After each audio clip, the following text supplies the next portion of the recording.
I love everybody in this team. I love it in general. So, Eldon's go ahead. eyeing the arbor and trying to discern if it is an actual piece that he has seen in battle or a forgery.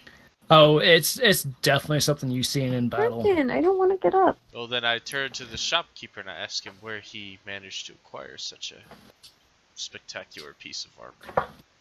Oh, during the last Great War, many scavengers salt the fields.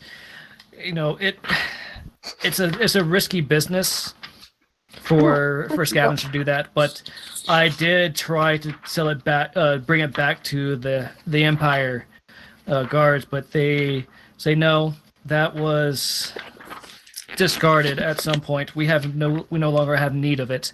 Please keep it. You've already spent gold on it trying to return it back to us, so here it is in my shop. And what is the price of this piece? As a DM, I am looking something up right now to see how much it would be. Okay. He's my present. Ooh, hoo, hoo. This is gonna be that's a very rare item. Yeah. I didn't even realize that. So I'm not even gonna match what the book has. How much he's gonna tell try? you. He's gonna say normally a piece like this goes for 5,000 or more. Woohoo. But you look like a Asmarian soldier. Am I correct? Yes, you would be correct. And by looking at your hands, I see that you know the way around a blade. Yes, indeed. So, would it be safe to assume that you fought in the war? Indeed. I was once one of the soldiers for the war.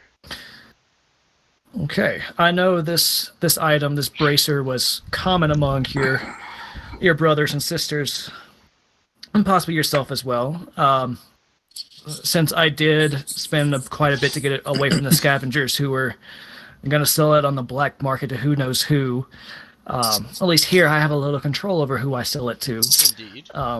For you, I am willing to make a massive cut on it. I would be happy to part ways with it for the amount I got it from the scoundrel that bought it. Again, like I said, this item usually goes for at least 5,000 gold, if not more, in pristine, better condition. Mm-hmm. He's tripping over his words because he really doesn't want to part with it, but he feels like he owes you, in particular, a lot of debt of self-respect. Even though you are much younger than he is, he was not capable of fighting in the war, because by the time the war was going on, he was much too far to his prime to be a soldier, and he's more of a tinkerer. He's like, I spent 100 gold on this piece. If I could at least get that much, that's what I will sell it to you for. That is a very reasonable price, and I should gather that amount. Well, I will. He picks up the bracer and puts it in a pouch on his side, and the pouch is smaller, and it just slips right in. And you, Eldon, definitely recognize this is a true bag of holding that this little gnome has on his hip. It's not as specific as that bag Ink just got, but he said, I will keep this on hold for you no longer than 1 year. Okay. I appreciate it, and for once, Eldon is not going to try to steal something. He pulls you over back to the counter, and he pulls out some documents. It's pretty much just a legal agreement that he has with you that he will hold it for 1 year. And he makes a copy of it, and you both read over it. You both agree to the terms on it, and you both sign it with a little bit of your own blood. Okay. And you recognize this is a blood contract. So if he breaks the contract, he will pay you the full amount not the 100, but the actual listing price. So if he breaks his promise to you and sells it to someone else, he will have to pay you $5,000 gold. I just came dang. up with a real evil plan. But because of that, they keep it in the bag of holding. So, and you know that those are usually only tailored to one or two individuals at any given time. Hey, Oscar, we're gonna have to have a conversation in a minute. I was way ahead of you. Uh-huh. Oh no. I hate to do it. No. We'll approach that unless you put a stipulation. Roll a sleight of hand check on each of you. For that real quick. conversation? Yeah, for the glances, real quick. Okay. For the conversation, Alright. I was gonna say no action was being taken. Yeah, Alright, yeah. Alright. Alright, Sleight of so hand. what are we playing? Or what are we rolling? I think my sleight of hand's bad. Slide. do Yeah, it is. Sleight of hand. It's mostly to hide the glances to each other. Ooh! Oh, well, at Fire! least you did good. So, Hubert looked up at you two and was like, and he points out a clause in it and said, the contract knows if you were to circumvent this contract. Damn. That wasn't enough for him to see it? No, he saw the look between you two. Okay. Damn. So, it's like, for you two, since it was a shared thing, it was an average of 14 for you. Yeah. Mm. I rolled a 16 on the die, and I don't have stats for him, but I imagine he's gonna be, since he's a shopkeeper, he's gotta be perceptive. And So 16's already high. Alright, Yeah. so much for that. It was a good idea. and it's like I commend you for your Hubert commends you for your ingenuity Why, thank and you. cleverness. But he said, "Please, I try to run a reputable business here." Yeah. Fair enough. Yeah. Fair enough. You We won't you do know it. what would have happened, Yep. and then I disguised self as the thug from way back in the fucking Yeah. Coliseum. Just like it No, would have happened. we're good. And then bash to Oscar. Yeah, we're good. that entire plan is scrapped. Don't worry. I will help you. Don't worry, Eldon. I'll still help you. Alright. So Jenkins, are you still going through clothes? Because I want a fashion show. he cannot Oh my cannot pick gosh. between a leather cloak with fur lining it, kind of like how do I want to put it? Let me see if I Here, have it. I got the best description for one. Are you ready? Yep. You ready? Here, it's a picture. Oh God. Oh dear It's a Lord, picture. have mercy on our Just souls. Give me a second. No, it's not bad. You guys know what it is. While this is happening, by the way, Onai never left the fiddle. She's just staring at it. She's so intrigued and she just keeps thinking Yeah. about it. Just Oh not my that gosh. color or that type of Which chat thing. did it go to? D&D, so you can see it. Yeah. Oh my God. Oh my God. That Oh. like when you say leather and fur lining, that's what I picture. Save for the hood or yes the hood? Yes Well, the hood. I say that's a hood. I would say that's a hood. So it wouldn't be more of a cloak. It would be more of a hood. Oh my gosh. So are the ears included? No, the ears are the cat's ears. Should they be included though? What he is that's wearing Max's is going decision. to look more like this, but longer. Uploading it to you Wait. now. Is it going to PlayStation? Yeah, PlayStation. Okay. Ooh, Like, it's very fashionable. which fashion? And the fur of it is kind of like a soft peach color or something else, but the leather is like a deep maroon burgundy kind of color. Mhm. And what's the other option? The other one, What else are you looking at? let's see. You should get a tutu and match with me. As tempting as that is, Oh my god. Damn. Pickles. Jenkins, what about our moment back at the base? Oh God. Oh. Hubert says, "Oh, wise choice. Wise choice indeed. He said, I think that one might actually be magical, Jenkins. Are you sure you want to go with that one? He said, do you have one that's like this but not magical? Because I already have my magic cloak already. And he's like, yeah, I can get you one. So he pulls out one that looks identical to it. He said, that'll be 50 gold. Jenkins hands over 50 gold pieces. Or should I say 5? That's what I picture. 5 platinum pieces. Ooh, platinum. Ooh. Yeah. Oh boy. Yeah. That Ooh, moment, that's quite fancy. that moment you realize gold isn't the highest currency. That's what I picture he just bought. Yeah, I can see that. Some like maybe with snake leather. maybe with like a little tail or something. I like that. With like the split tail, not a stick tail. It's a split tail. Like it goes off on the 2 sides. I like it. Yeah, I like it, and it's not like a straight down, but it's kind of like the front part kind of folds back, kind of like a like a cloak, like a cloak would. Yeah, not like the suit jacket, but it goes down further and then splits back. I got you. Perfect. That's perfect. All right, so with all your shopping done, you see Grinroll walk in and greets Hubert and say, all of your cargo has been stored away by your men.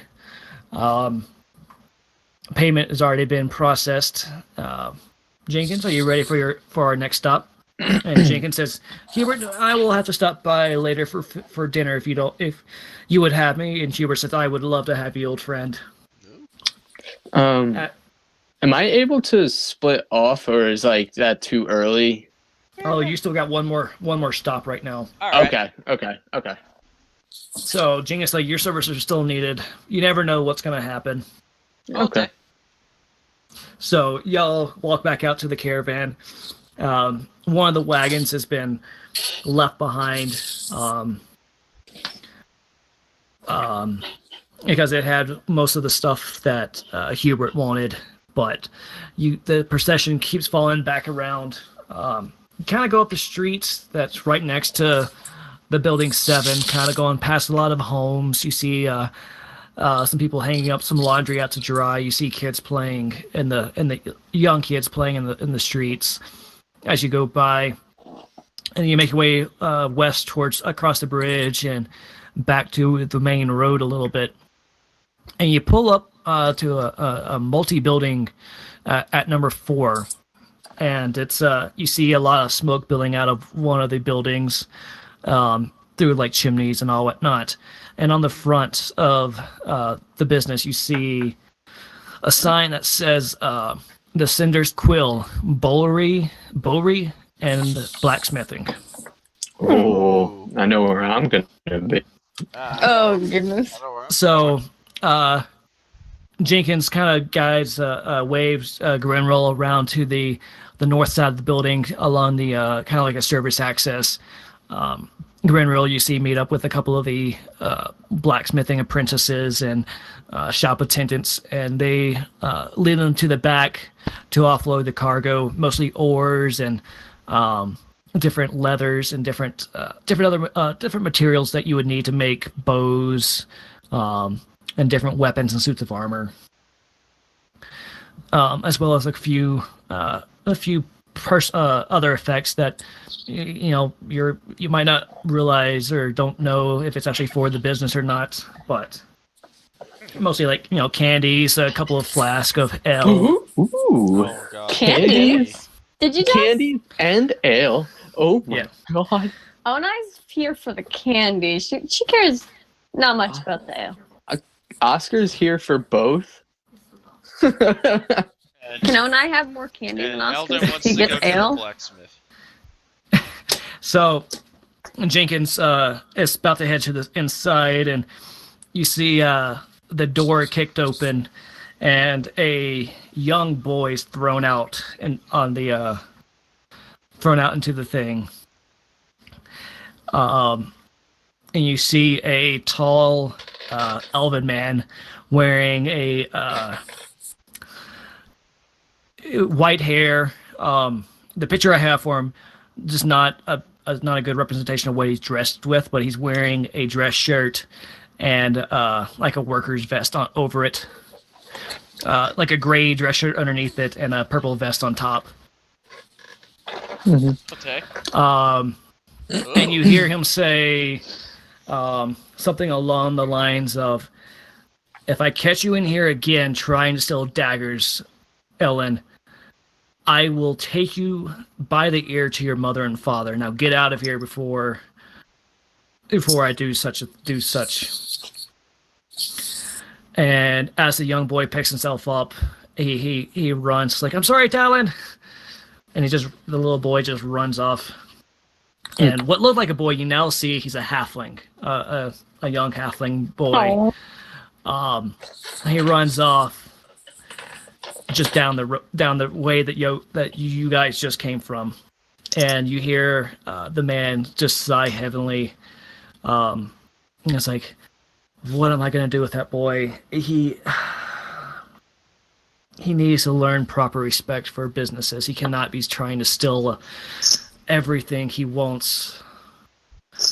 But then he looks up and he's like, "Jenkins, god damn, man. Long time no see." And Jenkins just like, "Talon, what the fuck was that about?" And it's like, "Do you remember I don't have a name for him. Smitty Werben Jägerman Jensen. Oh my god. Do you remember Smitty? Smitty. All right, that's canon now. Do you remember? Do you remember Smitty? And Jenkins like, "Yeah, that's his grandson." Smitty Jr. That explains it. Is he like number 3 since he's the 3rd generation? Like Smitty Werben Jägerman Jensen was number 1. You don't know. You don't know yet. So. Ooh. Or at least we got Smitty canon. We'll have to go from there. Yes. Okay. So it's like, I see the bad habits have passed on through the generations still. So, Jenkins walks up to this man and said, "Talon, it's so good to see you, my friend. How you been?" Hey, Talon, how's it going? Oh my goodness. Just kidding. I really don't know anybody in this town. I don't think any of us do, but Jenkins. Yep. No, Oh, hi, Jenkins. Jenkins. Jenkins knows everyone. Oh, hi, Jenkins. Hi, doggy. Jenkins. Oh, hi, doggy. Oh, hi, Buggy. Oh, hi, Mark. Lord have mercy on our soul. So. We're all gonna die. Yes. Cheep, cheep, cheep, cheep, cheep, cheep, cheep, cheep, cheep, cheep, cheep, cheep, cheep. All right. Sorry. I gotta stop. So the man now known as Talon welcomes you all into his shop. You all go in, and he takes you over to a little, surprisingly, looks like a blacksmithery. You see a lot of suits of normal armor and some swords and axes and different blades and hammers and clubs. It's, for being a place of metalworking, it's really clean. Like hyperly clean in this area.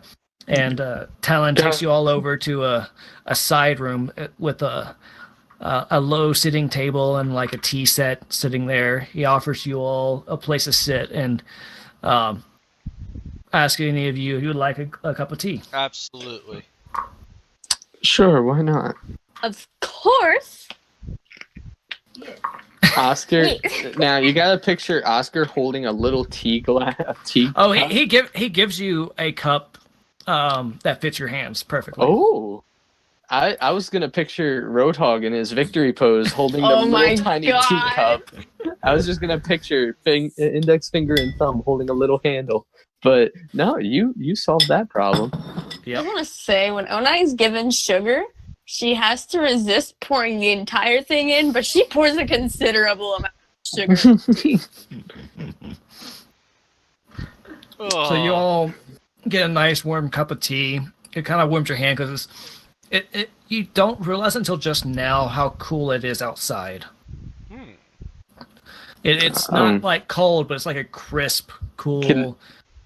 Can I say like Oscar doesn't really like get cold from where he's from? Like he understands cold, but yeah, you're fine. But you definitely notice a temperature difference. Yeah, it's much warmer inside here than it was outside. Yes. But Talon and Jenkins starts talking.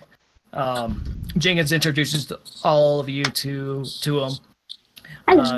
And you find out that Jenkins actually was the one that oversaw Talon's wedding with his wife. Aww. And now you know that Jenkins is an ordained minister. Aww. Would you believe? And let me tell you, what a wedding procession it was. Jenkins went all out. He catered the whole damn thing. Wow. Considering Jenkins' personality, I'm not surprised in the slightest. Yeah, Tally will say, my wife tried to plan a few things, but Jenkins quite literally overrode her on a lot of stuff. Jenkins, you dog. Oh my god. I can just imagine Oscar like waving his hand all daintily when he says that. With my little teacup in hand, like, Jenkins, you dog. Make a dexterity save. Oh god. Oh, is the tea gonna go over his body or not? If I'm sitting next to Oscar, she's Question: who's sitting next to who right now? I am obviously next to Oscar. Okay. Dexterity is -1. I am fucked. Oh. Jesus. How bad is it? It's a zero. It's a -1. Let me tell you that. So. Wow. So as you start sloshing it around. I didn't use my cup hand. Like it was like, you know how you take your one hand and you like do that frivolly little, oh you dog, like the little swat. I'll spill it all over Eldon. I'm sure you will. I saw it coming and she scoots away. As long as it takes like 5 scorching damage. Oh my god. It's tea. really hot tea. So yeah, the tea, even though somehow you're only doing that little wrist thing, somehow you manage to just you're doing it over your other hand a little bit. Oh. And it's managed to knock it just right. No one knows if you actually planned it or not. It looked like it did because it went straight into Eldon's face. Oh, thank you, Oscar. Oops, did I do that? And Eldon, you take my mouth like, oh. You take half a point of scalding damage. Oh damn. When I left. I place my hand on my face and just undo it all. It's like a face calm of healing. Exactly. We just made a new thing. I am so calm the face, lay on hands. Uh-huh. I'm so sorry, darling. So, Talon sees that, laughs a little bit, and pours you some more tea. I don't trust myself with this one. Son, you have not seen anything yet. In debates, getting up and going to sit next to Ink instead. Or if she's sitting next to Ink, she sits on the other side of Ink. And that's probably for the best. Yeah. I'm just gonna set this down. Don't come anywhere near me with your tea. So, as that's going on, Jenkins pipes in and says, "So, Talon, speaking of your wife, where is Miss Elena?" And Talon sighs, is like, "I'm sure you've already found from the gatekeeper what's going on with the wolves and the bears and everything in the woods right now. It seems like all of nature is getting a little aggressive right now. She's out with let me see, I can't remember what their names were. Hold on. He said that she's out there with Franklin and Malik and the other rangers, trying to see if they can find a source for the hostility that the beast are showing these days." So I'm hoping it doesn't have to do anything with the rumors that are going around about the undead. Again, we haven't had those rumors since the war ended 6 years ago. Undead. Yeah, the zombies essentially. Yeah. Mhm. I I know. that's what I'm was quite fighting. aware of what undead means. I'm curious as to what this rumor is. I believe just it's what families I are fought back in the war, right? essentially what was fought during the Great War. Yeah. Okay. See Talon with his yellow and green eyes kind of look at each of you. It's like, it's not as bad as what it once was with during the war, but there's definitely something about causing the dead to rise again, and the beasts are unsettled. I'm hoping it's just an odd coincidence, but knowing how things used to be, I would not be surprised if something is coming back. I don't think it's the Demon King himself, but who knows? Eldon is very interested in this entire conversation. Oscar's trying to plot a way to stop them from coming out of the ground. Put stones on them. I'm glad. That's what I was thinking. Oh my god. Two great minds think alike. Exactly. I reach for a high five to Ona. Onai, I think she's sitting across from Oscar now, so she kind of just leans over the table and gives him a high five. My wingspan covers the table, don't worry. This is true. Jeez. She kind of just has to sit up a little bit. Continue. So yeah, Talon just kind of rest assured, kind of say something along the lines of no one is believing that it is the return of the Demon King, but the dead are walking again just like they did back then. Right now, things are not that bad. It only happens every couple of days, every now and then, not even a couple of days, but right now, their biggest concern is nature itself seems to be on edge, so to speak. Kind of like how a cat's hair or a dog's hair will stand up when they're agitated. It's kind of like that. You can kind of just feel a tension when you walk into the woods. Eldon wants to go to the woods because he has a spell he wants to use or an ability. Keep that in mind, Eldon, or Jason. Write it in your notebook. Yeah, just make a note of that if you want to do something about it after a while. But right now, y'all are enjoying some warm tea. So Very sugary tea. Yeah, very sugary tea on your part. Sugary tea is the only way to have it. Oh, Jesus.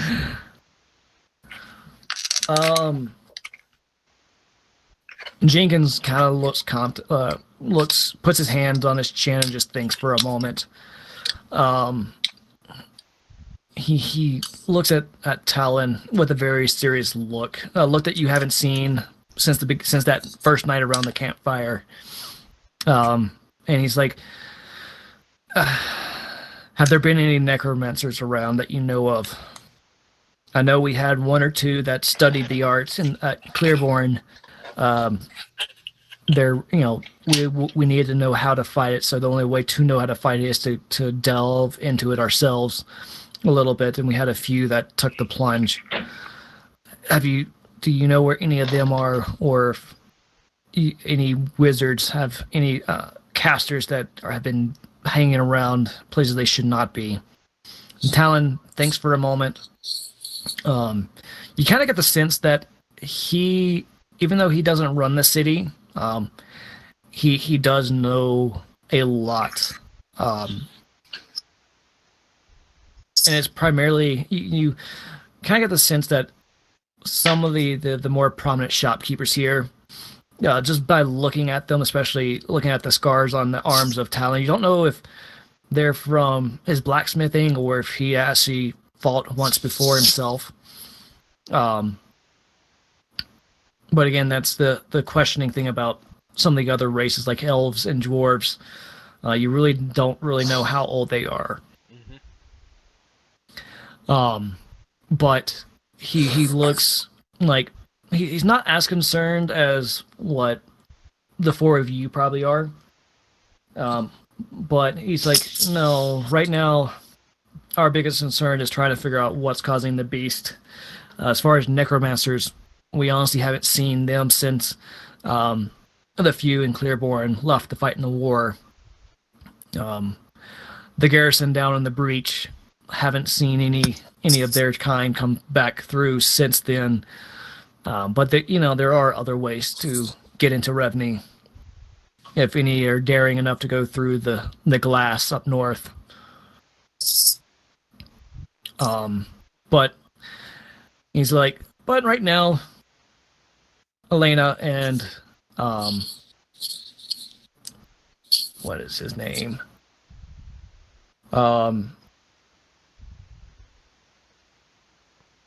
Don't have a name for him yet. Marco. Polo. Marco. Yeah. So Marco is my wife's Phoenix Hawk.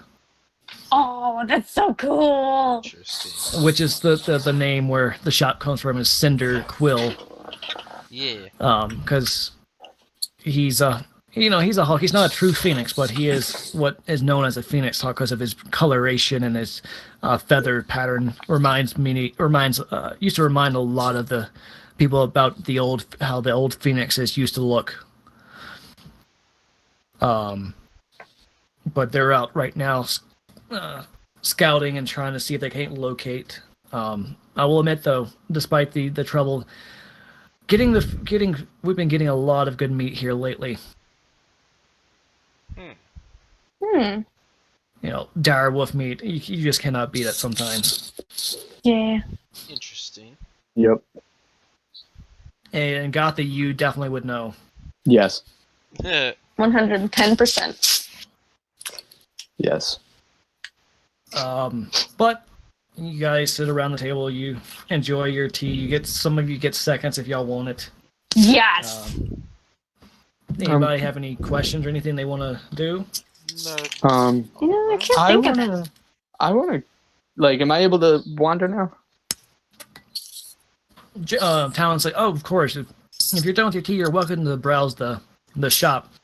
I don't have any magical items or anything, but I need armor. This is like a dire thing. I'm a big dude, and I have a lower class armor than all three of these people. Wait, really? I wonder what class. My armor rating's 9. I don't know if Onai has less than that, but mine's 12. Yeah. And my armor doesn't even look like armor. I just that was out of character. Here you go. I just need something a little sturdier. As I sit here in my pink tutu. He looks at you. Do you have anything that will fit? Because I am of great size. He looks like, yeah, don't worry. We tailor to Goliath as well. Okay. Your kind is not as populated here, but there are at least a dozen or so of your brothers and sisters here. Probably not from the same tribe as you, but I'm from the Lager tribe. The interesting. The heavy drinkers. Yes, I've heard of them. Yeah. You're much further north than your people tend to travel, though. Yes, we moved up north into the snow area to kind of protect ourselves. So we just tried to learn how to cope with the weather. Unless any of y'all have anything you want to do in Talon's shop. Grinroll's going to come in and inform Jenkins that all the cargo has been offloaded. I took the showtime for that one. Yeah. He's got nothing to do at this shop, at least. Eldon already has his game plan. All right. So, with business completed, Talon and Jenkins shake hands again. Traded a purse of coins over. And Jenkins is like, well, let's find. Let's head over to the inn. I'll pay for your rooms since you are my employees for this evening. And with the end of the day, this will mark my immediate requirement for you all. You're all welcome to join me in the next couple of weeks to travel back south where we first arrived, or you're welcome to stay here and do as you see fit and make your way back at your own leisure. But Jenkins definitely makes the impression that he's going to be here for a while. He's got other businesses he wants to indulge in. He's got a few things he needs to go to in Zegrith to pick up more cargo to carry back south with him. He makes mention of a blacksmith that he needs to go visit over in Heshmound, which is to the west quite a bit. Well, other than that, he leads you over to the west a little bit. He heads south and then back to the town center. And then y'all head west a little bit towards a massive building. Not the largest building in town, but it is fairly large. Mm-hmm. Let me find it real quick. It looks something like this. Save that. Players. Ooh, Ooh, pretty. I like. Big summer And- blowout. Ooh, big summer blowout. This is our winter store? And just for a top-down view, it's kind of like a small compound. Jenkins explains that this used to be the home of a noble family whose name has been forgotten, but it was laid in ruins until the shop owner, Richard Stonearm, decided to buy it and turn it into his home as well as a tavern and a bar, a tavern and an inn. Ooh. Okay. Wasn't that the name of the people? It was Yep. the name of the general. Mm-hmm. Yep. That was Major Alexi Stonearm. Yeah. Major. Sorry. No, you're good. I just wanted to give his full title. Mm-hmm. So you walk up to it. Stable hands come out and greet Jenkins and Grinrel and take the horses and the carriages along with some of the staff to get them all settled in, unbridle them, and put them in the stalls and get them fed and get them get some much needed water and some food, maybe some oats and some apples while they're at it. But your group and Jenkins and Grinrel all walk into the tavern, into the inn, and they're greeted by a very chipper and very large man. Oh no. Oh boy. I think I know who this is. It's just a hunch.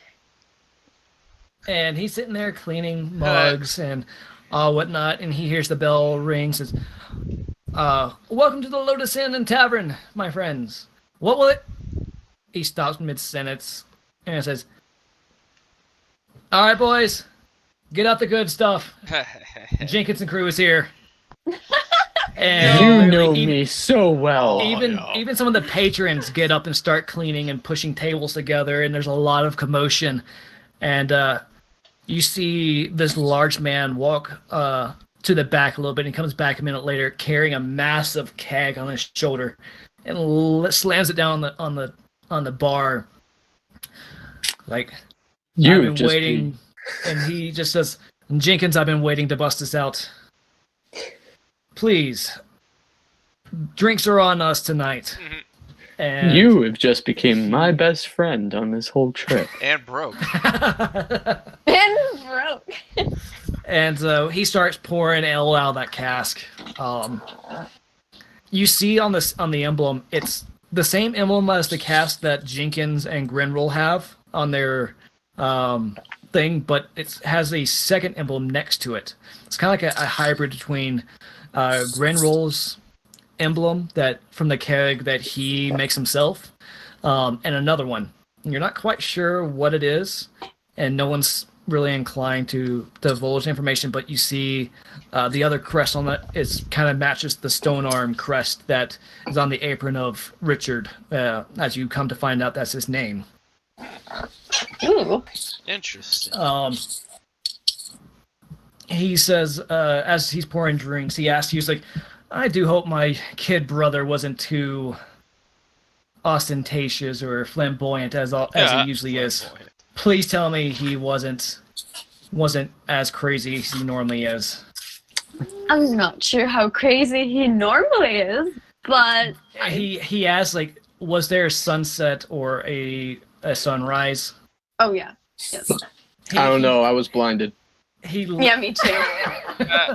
Me and Oscar were pretty sure we saw God. We were a little confused. Richard, he kind of shakes his head and he kind of palms his face a little bit.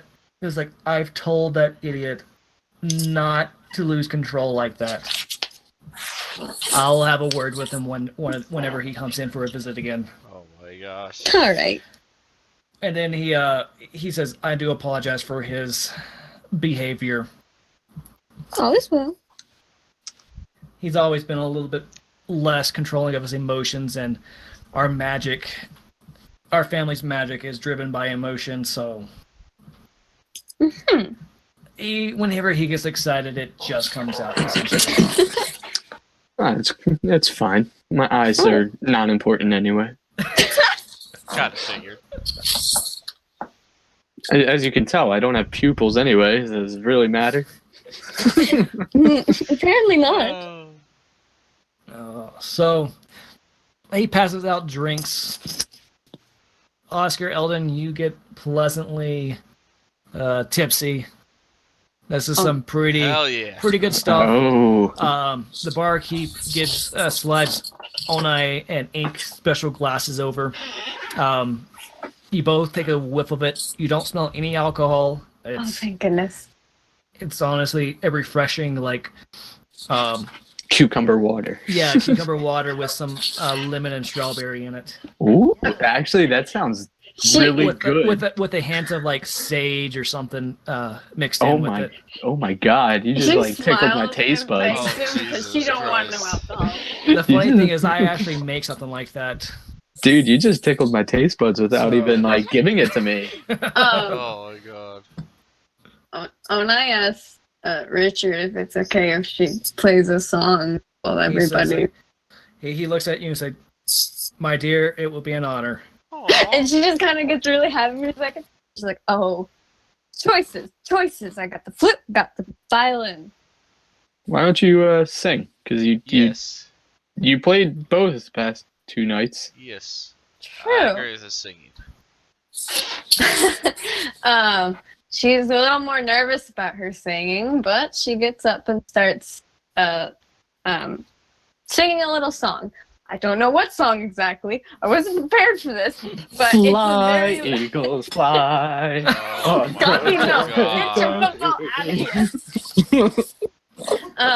But she sings a pretty lively tune, gets everybody pumped up. Inspirational. Question to you, Onai. Is it a song that your father used to sing? It probably is, because most of the songs she knows, songs her father used to play or sing. You, as your song comes to an end, see a slight tear in Richard's eyes. Aww. In his left eye, and he reaches up. It's like, my dear, that I have not heard that song since. What was your father's name again? Aryan. Since young Aryan used to frequent this tavern and inn with this band of merry men and women. She just smiles so wide, and she's, yeah, my father used to sing that song a lot. And it was like, he looks at you really close. It's like, no, it can't be. Is he your father? Well, yeah. He immediately, like, goes into like almost a fangirl, like as much as a fangirl as his large man can be. Don't worry, Onai's fangirling too. Anytime she meets somebody who knew her father, she kind of just dies a little. Dies a little inside. And he just to kind of make it clear to you, you get the impression that he doesn't realize that your father is passed. Mm-hmm. And he starts asking questions about him, like if the group will ever come back out and play again. So no one's heard anything since the group disbanded several years ago. Well, several, I mean like 20 years ago. He was living in the village of Sodaid, and recently a plague came through the village, and unfortunately he didn't make it. Oh, you kind of see his face drop a little bit, and it's like, word of the plague did reach our ears. In fact, we sent for the cure, the medicine they found. There's a special plant that grows here in Revney, and my family happened to have a large garden with one of the flowers needed for it, and we harvested as much of our crop, our garden as we could to send it down south to get to be added into the medicine to help your people. But I hate to hear that the medicine did not reach in time to save your father. I am sorry, dear. It's all right. Thank you, though. I can't speak. A little after he passed, I had caught the plague as well, and the medicine reached just in time. So, thank you. You're most welcome. I wish word had reached us sooner about the plague. We here in the north are a little bit hardier, but hearing stories of a plague still frighten even us. Mm-hmm. And we don't want that wish. We don't wish that upon anyone. Yes. Eldon sits there and intently listens to Onai's story, having a new perspective on her. Oscar zones out. Of course. Oscar zones out.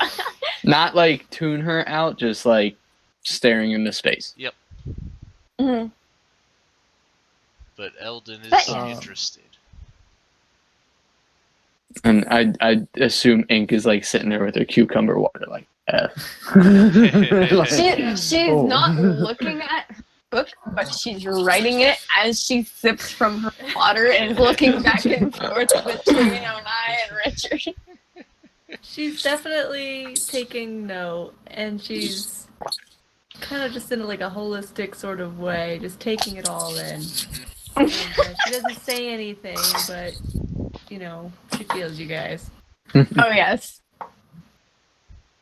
And she also writes it down, but that's besides the point.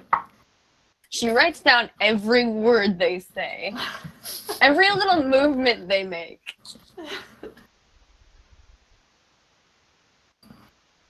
But yeah, so you guys enjoy a nice meal.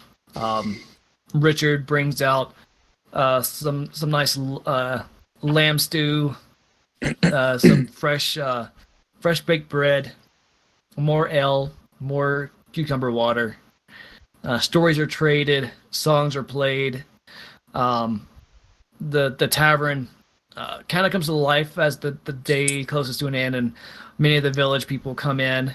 You see Jenkins telling tales of his travels southward and eastward and westward, and you hear him mention sailing on a ship and fighting pirates to a group of children.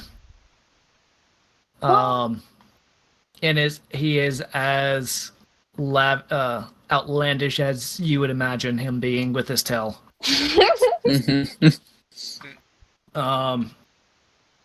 But while you're all sitting there just enjoying your drink, you go ahead and everyone, I need you to roll me another perception check. Okay. Let's see. Ooh, that's a 11. 15 plus 1. Okay. 16. Let's see how hard I can fail at something I have. Hey, positive Gotham, on we at. see the same exact thing. Hell yeah. At the same exact time. To the exact millisecond. Oh, I see. Okay. Eldon, you're in a 15, bar. 16, 12. Okay. Nah, I'm messing with you. That's Hey, actually So- that's a decent roll. I can't say you're in a bar. Yeah, we all did really well.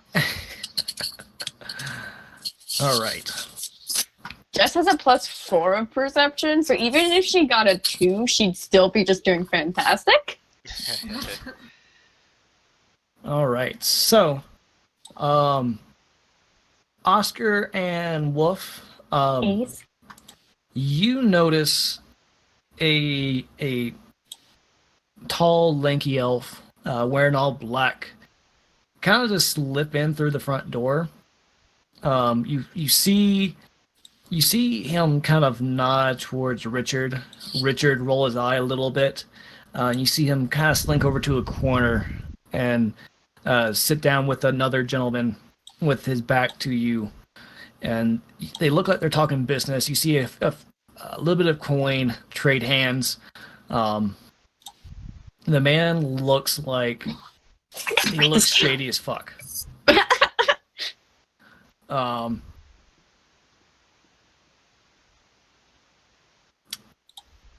And Richard kind of sees you both looking at him, and he kind of walks over to you to refill your respective cups.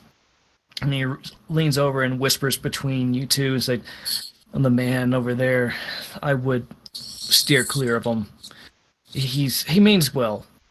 He's a broker of sorts. He trades in goods with the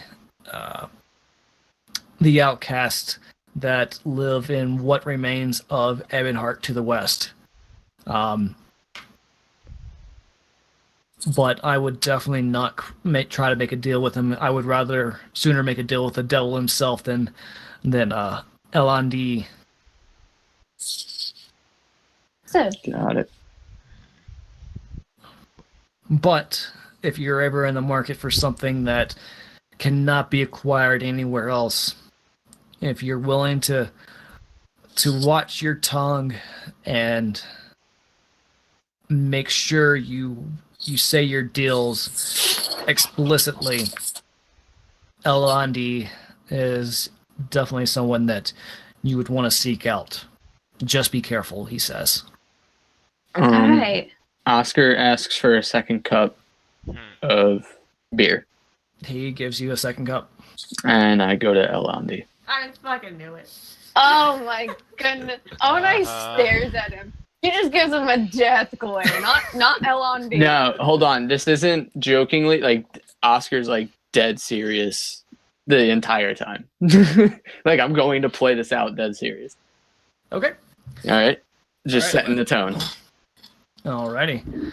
So as you walk across it, across the tavern over to him, you see Alandi talking with a dwarven man. He's wearing leather armor, kind of a leather hood, just kind of looks studded. The man that he's sitting with looks almost, doesn't look almost, but he does look like, where is he? I'm running out of space for pictures, man. Holy. Don't worry, I got I just- plenty. I write down the names and such and occupation races in my notebook and take notes on them. Well, the journal helps out a lot because I can open up old ones when another character comes up. That's actually really helpful. Yeah, there's the reason why I'm glad. That's why I'm trying to put these in here as handouts. That way. Yeah, I just have like all the people that I met that I want to speak to later. They're all on my screen, and they're all taking up my screen. You should write their names down, then you'll just remember. I like this way. Like, I can visualize. I visualize way better than seeing. Reading. Yeah. FYI, I'm drawing all these NPCs tomorrow. While Sam's getting his tattoo and we're waiting for him to come for the Chinese New Year event, y'all better know what I'm doing. Unfortunately, it's not the animatic, but that will get done, and as well as many others. So yeah, continue with. All right, I'm just trying to pull up the man that he's sitting with real quick. Gotcha.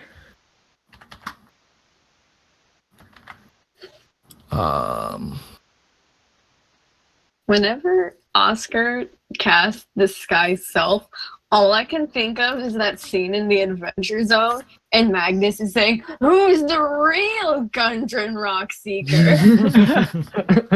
And Magic Brian's like, "I can tell you all you need to know about dwarves and the Rockseeker clan.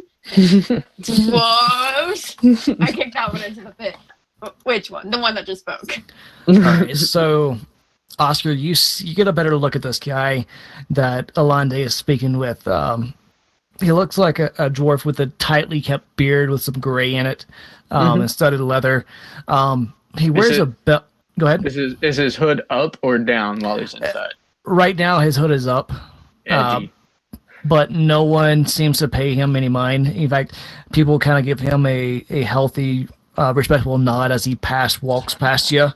Gotcha. You see he's wearing a belt buckle with a skull on it, with a looks like an axe embedded in the skull. And you kind of hear whispers, and you hear kind of the words grave, cleric, protector, farrier. So you could probably assume that this is the cleric that people were talking about working at the cemetery right now. Okay. So he walks out. He goes to the bar, speaks with Richard, downs a pint or two of beer, and almost like one fell swoop, and walks out, leaving a coin on the table.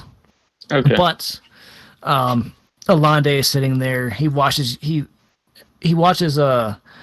dwarf leave out, but then his eyes fall directly in front of yours, and you notice he's got really yellow eyes with black slitted pupils almost. They're not.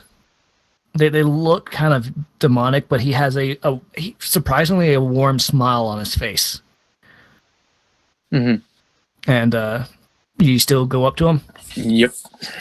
All right, so you slide into the seat in front of him, and he's like, I cannot. I really want to give this guy an accent, but I cannot keep accents up. So he welcomes you with a slight, almost a Spanish desperado accent almost. Oh my god, this is like my new favorite character.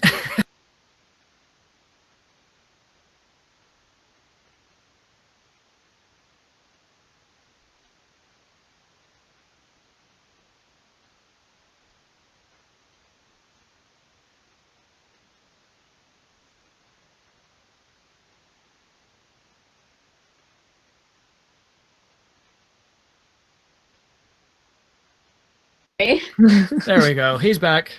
Okay. All right, Jason, what was the last thing you heard? I forget. It's starting to get late. My mind's going. No, it's all good. We're about to wrap it up here in a little bit because it is getting late. Yeah, sorry I'm taking so long. No, you're good. You're good. So you just sit down, he welcomes you, and then we're going to cut back over to the others real quick. We'll finish yours up the next time. Gotcha. All right, so Jason, what you missed is as Oscar was walking over to Alande, he saw a dwarf walk the opposite direction, and Oscar heard whispers of cleric, graves, undead, protector, the farrier. So Oscar got the impression that this was the cleric that people were saying was helping with the graveyard in town. But he watched Oscar and I watched him quite literally down a couple of pints at the bar with Richard, lay down a couple of coins and walk out. Probably do his night's work anyway. But Eldon and Ink, you as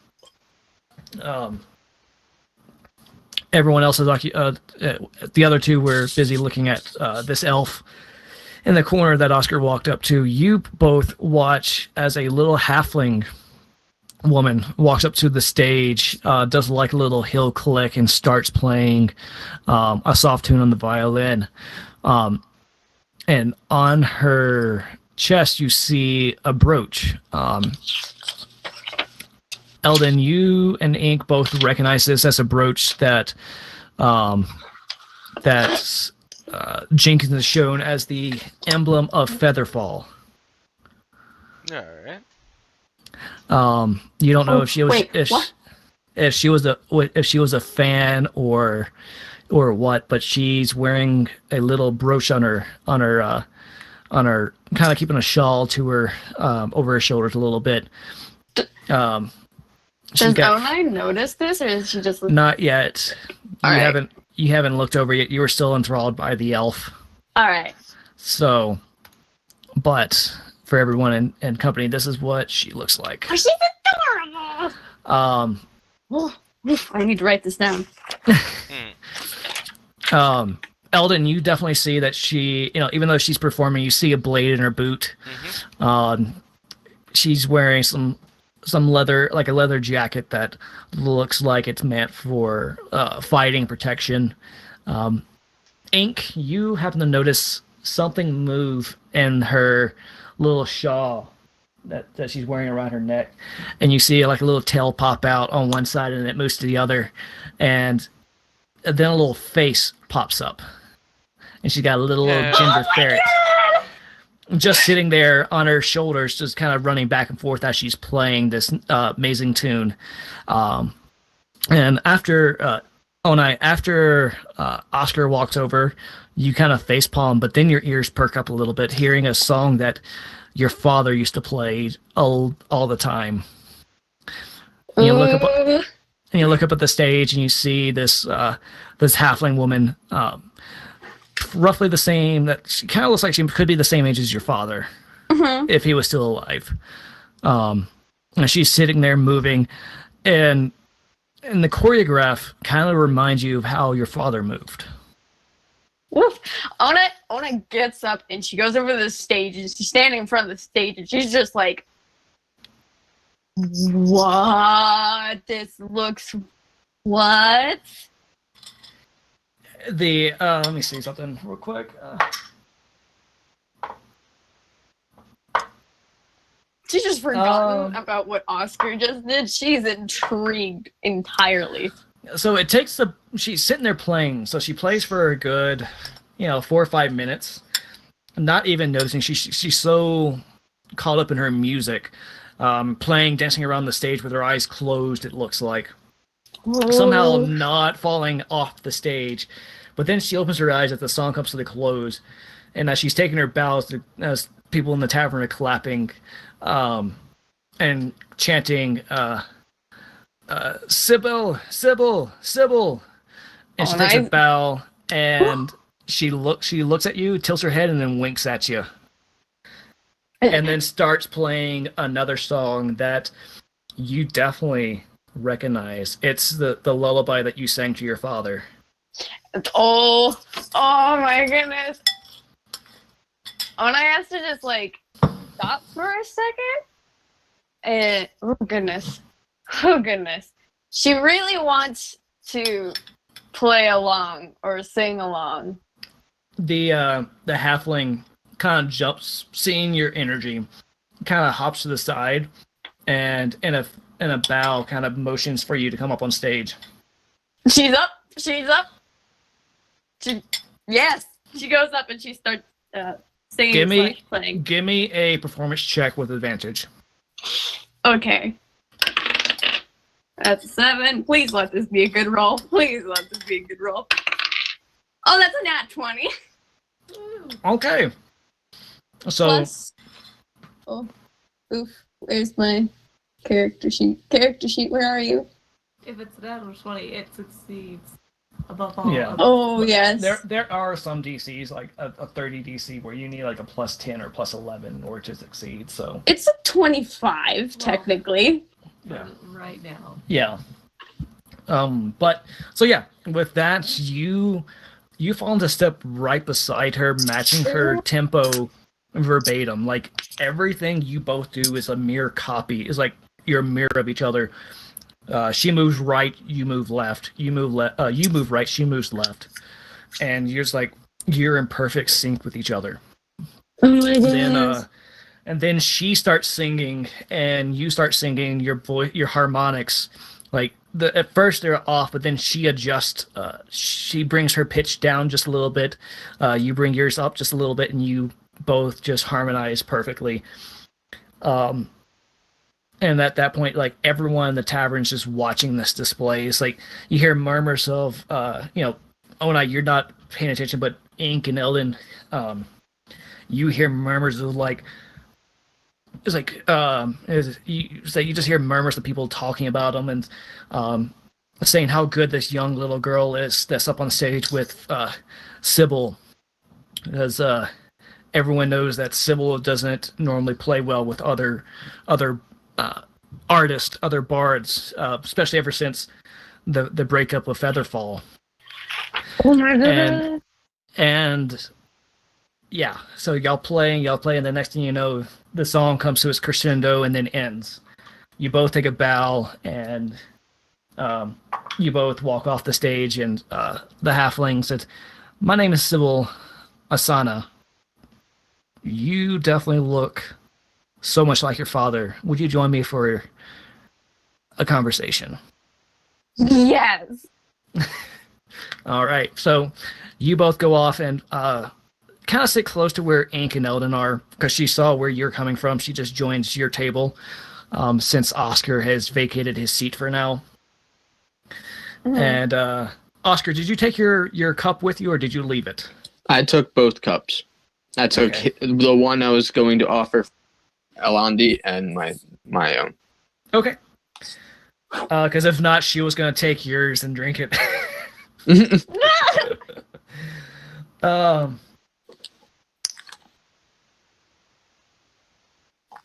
All right, and with that, y'all, we'll pick up everything else later.